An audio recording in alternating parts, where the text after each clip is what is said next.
Hey guys, so if you're like me, you're probably a bit entertainment starved. And, I know that this channel is about championing things that are good objectively and not really just following what adheres to my personal taste.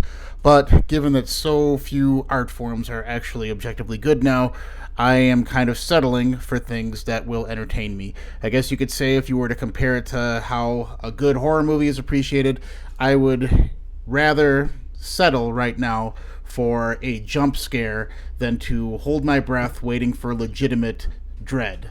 And right now, the best ways to kind of seek that out are, it seems to be, more of the hipster variety of direction, whether it's music or movies. It seems like the shock is getting pushed to the forefront instead of cohesive storytelling or dread based on actual gravity of situations.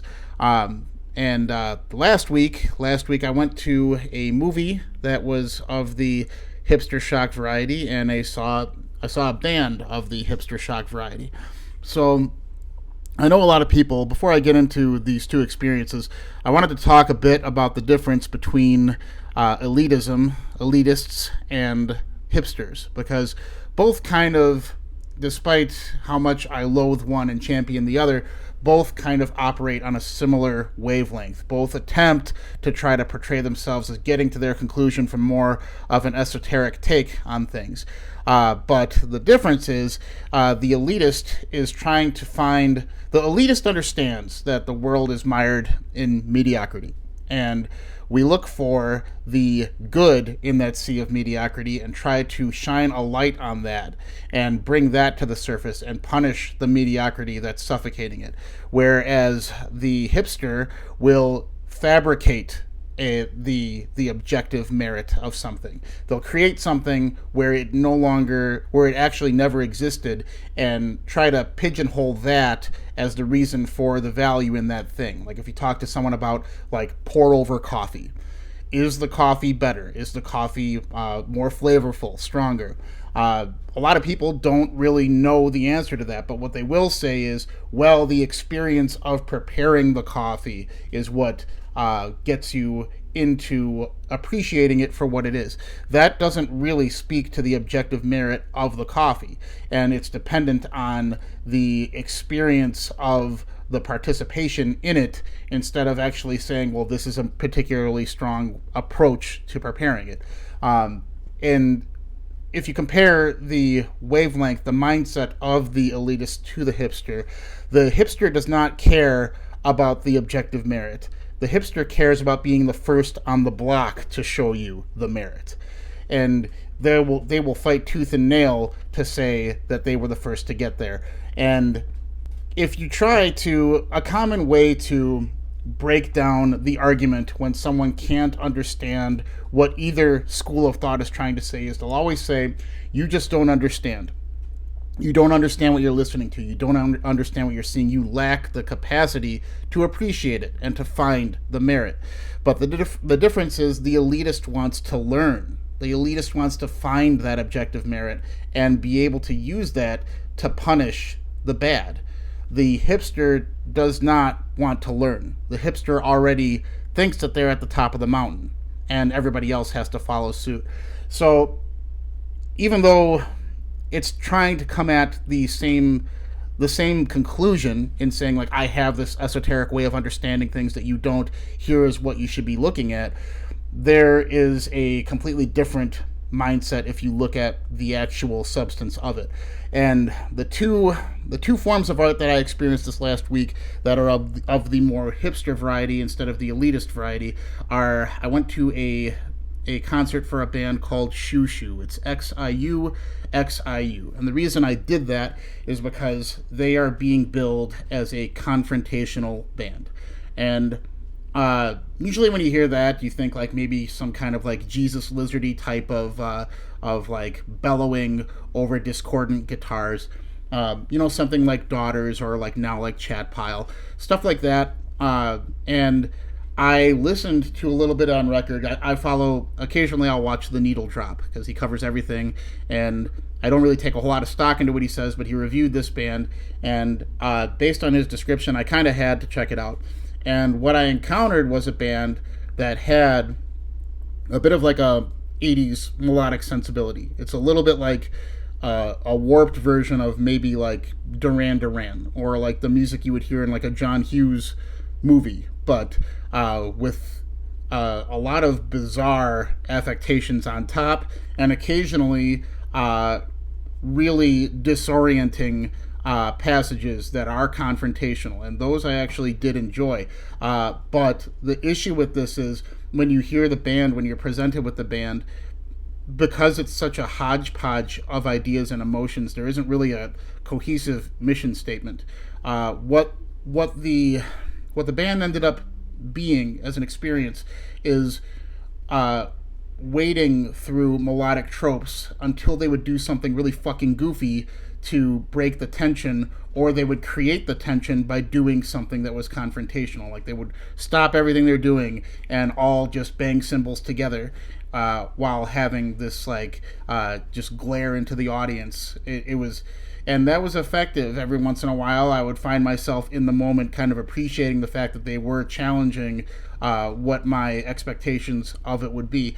But then the vocalist every now and again would try to attempt singing in like kind of like a Tiny Tim kind of style, where it's just goofy. And I understand he was trying to portray vulnerability, and there's ways to do that without like muttering in a really wimpy way. You can project that in ways that are more successful without resembling a whining baby, and that took me out of the experience. But the band ended up being a band where I will remember specific segments viscerally. I won't remember their music on a level where I can appreciate how the songs were constructed. I will just remember moments. And in a similar fashion, I saw the third Ari Aster movie, Beau is Afraid, the following day. And the similarities here are that Ari Aster is not a storyteller. The movies so far that he's made, which are Hereditary and Midsommar, are very weak in terms of how the progression actually goes of the story. But you will remember specific visceral images from each movie.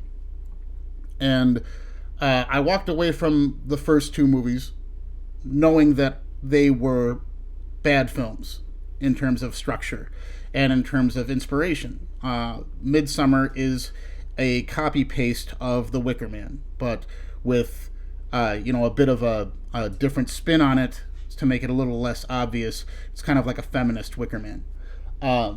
The first movie, Hereditary, tried to establish a family dynamic and the issues that will plague that dynamic in a broken home. But the movie spirals out of control, and it ends up being about demons, and it's a bit fantastical. I enjoy all that shit on paper, but it was a bait and switch that really didn't make sense. And if you try to acknowledge the way that the demon has to essentially be reborn to make the movie come together, there is so much that has to fall into place in a completely nonsensical way for the ending to happen that it just doesn't make sense. And the only thing I remember from both of these two movies is a few visceral images that are burned into my head because they were shock moments. They were jump scare moments. Instead of and there is a bit of actual like 1970s dread in Midsommar, but it doesn't come together like a classic horror film, and instead the payoff is more on these visceral images. But the third movie that I saw is Beau is Afraid, which I saw last week after the Shishu show. And I don't know if you guys have heard about this movie yet, but I went into it knowing that it was 3 hours long. And I'm not the type to complain about length of things. I understand that as in like the last Metallica record, it's too fucking long. And the length isn't the problem, it's the content that's the problem. If 3 hours, it comes to play because of warranted content, then I'm all for it. I don't care. But on paper, the story about this character is about someone that is anxiety ridden, that believes his mom, who gives him guilt trips about visiting her, has died in an accident. And his goal is to get to the funeral. His goal is to get to the funeral. And it was supposed to be by plane. Shit goes awry. Doesn't end up coming into play like that. But what transpires after that is a bunch of events that are completely implausible. And it's not so much the events, but it's all of the behavior of all of the secondary characters is completely erratic and in no way resembles behavior that you would find in reality. And the film tries to portray things about broken family dynamics.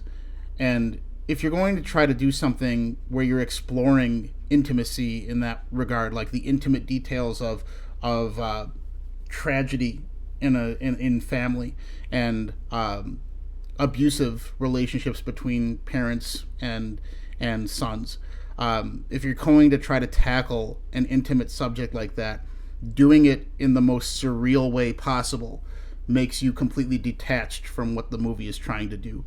The movie essentially drops in a character that would have a bit of a heightened reaction to things but is somewhat normal, and then puts them in a world where everything is abnormal and events don't make sense, physics do not make sense, the characters and how they interplay doesn't make sense, and the climax of the movie ends up being metaphor. It ends up being very ham-fisted metaphor, much like the other two Ari Aster movies. And the issue with metaphor, you could argue that music is metaphor. You're hearing a series of notes that's meant to portray something, portray an emotion, portray a story. So it makes sense that movies are metaphor too, but when you have to rely on metaphor to make a statement, it's probably because you're trying to bewilder the audience through the vagary of that metaphor instead of just coherently saying what you're trying to say.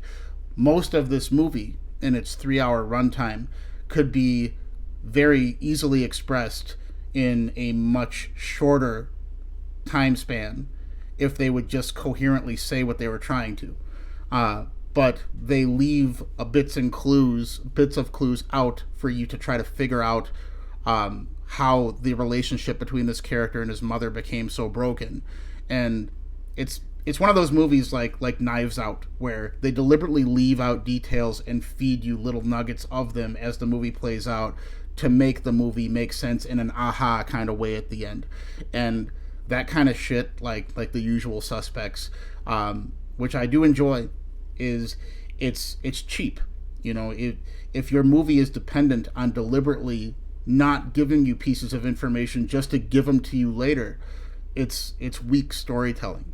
And this movie definitely does that. And one of the reveals in the movie is just so fucking silly when it's a fucking silly, ridiculous cherry on top of a sundae that is painted as almost having the most terrifying reveal in the movie. You think you're going to finally see something that you've been waiting to see for these 3 hours. You think that you're finally going to understand what really makes this character such a neurotic mess. And it winds up being fucking unbelievably surreal and hysterical in the wrong way.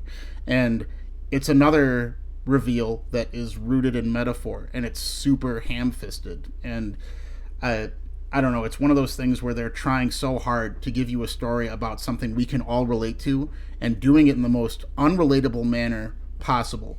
And you see that in music done by hipsters rather than elitists. And an elitist will try to make the message the forefront of the story they're trying to tell, whether it's music or movies or whatever. They're not going to cloud your ability to understand what you're viewing deliberately just because they want to take you on a ride. It's not dependent on whether or not you're being shocked by the way the story is being told. And I'm guilty of that with my music. I like to take people on a roller coaster ride, but I like to do so in more of a way where the elements tie together such that the language makes sense, the contrasts will make sense, and they will provide the backdrop for a greater whole. This movie and the band that I saw the day before is way less about that. It's trying to bewilder you and shock you with a bunch of events that do not tie together and a bunch of emotions that do not make sense when butted up against each other. And I understand that shock. I understand that if you are going to go through life, you're not going to have easily flowable emotional moments. There's going to be moments where you're going to be confronted and you're going to go from hot to cold, and I get that. But these two events that I went to showcased an erraticness to them that is not human. And both of them were trying desperately to give you a human experience, and they did it in such an over-the-top manner that it was less storytelling and more absurdist performance art. Like, both of them relied on the kind of persona that you would see in theatrical people, like people that participate in theater, where they're always acting, and there's no more of a person there. They're just actors. And if Shishu is a band where when they go home they're that fucking weird, then cool. But I want a band that's fucking weird and not trying to be weird. I want it to be organic. And nothing about that band and nothing about this movie were organic. And I understand that the movie is about someone that has crippling anxiety.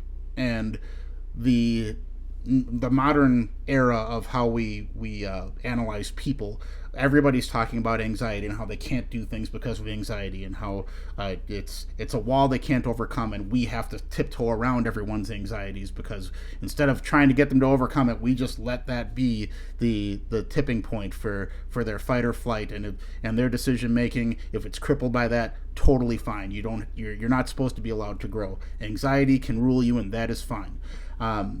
This movie is trying to give caricatures to everybody so that you can experience what an overly anxious person is experiencing. And I can't relate to that because I try to overcome my adversity and I try to squash my issues. I try to overcome that. I have been in environments where I feel like I've been suffocated by what's going on, and it makes me want to escape. And I understand that feeling that they were trying to portray.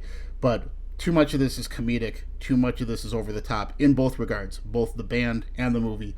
Too much comedic ridiculousness to be stating something that both bands were trying to, which was that they were both trying to show you an emotional journey of someone that is detached. And maybe it's successful because I can't relate to that because I try to be grounded.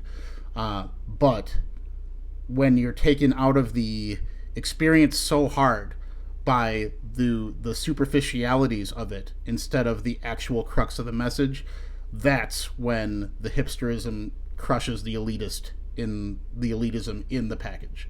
And it's something that I understand I'm going to get when I pursue either this band or this movie, but I don't know. It's something that I settled for. I got the exact experience I was thinking I was going to get in both, and it's a shame, but that superficial jump scare is going to take the place of actual dread for most of the experiences I'm trying to get in these mediums. But just wanted to talk to you guys about that. I know that was a bit long-winded, but I just wanted to kind of illustrate that you can pinpoint whether or not the person is coming at you from a genuine, organic mindset. And if that mindset is dependent on shocking you repeatedly and forcing you to think that you're being moved instead of letting you be moved organically, you know you're dealing with superficial and flawed art. So, thank you for listening.